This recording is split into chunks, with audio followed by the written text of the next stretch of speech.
परमात्मा की भक्ति का सांख्य अथवा कर्म योग से क्या संबंध?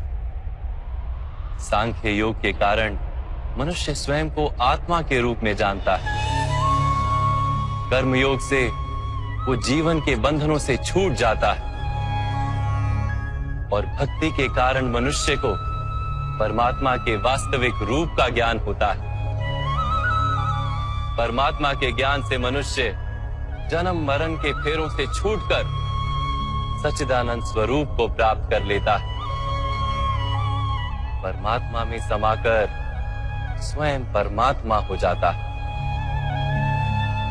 जैसे जल की छोटी सी बूंद जब सागर में मिलती है तो स्वयं सागर बन जाती है। अर्थात इस शरीर का कोई महत्व ही नहीं है माधव। अवश्य महत्व है पार्थ। शरीर के माध्यम से ही मनुष्य को परमात्मा का साक्षात्कार होता है।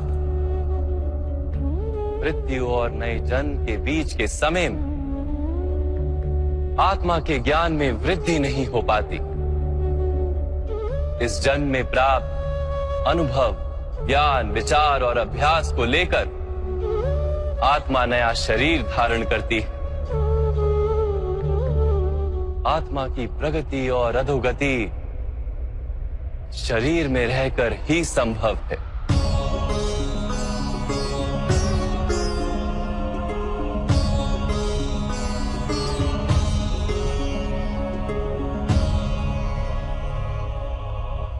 परंतु माधव, यहां उपस्थित व्यक्तियों का वध करके क्या हम उनके उद्धार की संभावना को नष्ट नहीं कर देंगे?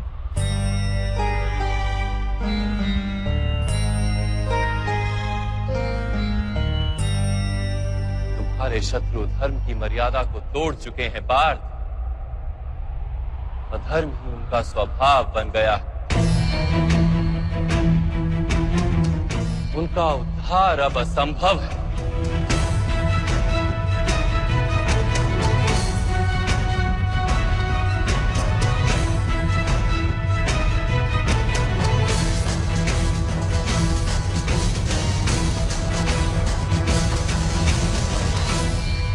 अपराधी को एक सीमा तक ही उद्धार का अवसर दिया जा सकता है।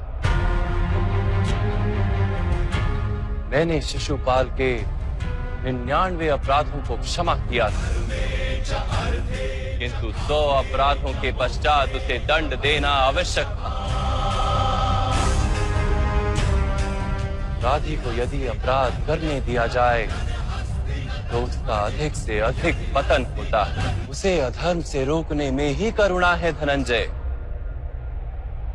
ये आत्माएं मरेंगी नहीं। अधर्म से दूषित शरीर का त्याग करके नया शरीर धारण करेंगे और उस शरीर में उनकी प्रगति की संभावना अधिक होगी। इस विचार से यदि तुम युद्ध करोगे तो वो उचित है। मनुष्य का शरीर उसकी संपत्ति भी है और मर्यादा भी। धर्म के मार्ग पर प्रवास करने वाला मनुष्य अपने शरीर को शुद्ध करता है और उसके माध्यम से आत्मा का साक्षात्कार करता है। इसी को क्षेत्र क्षेत्रज्ञ संबंध कहा गया है। मैं इसका तात्पर्य नहीं जान पाया माधव। जब मनुष्य ये जान लेता है कि उसका शरीर एक भूमि का टुकड़ा है, अर्थात क्षेत्र है, और वो उस शरीर में रहने वाला, उस शरीर को समझने वाला अर्थात क्षेत्रज्ञ है, तब वो शरीर के माध्यम से अपनी प्रगति साध पाता है।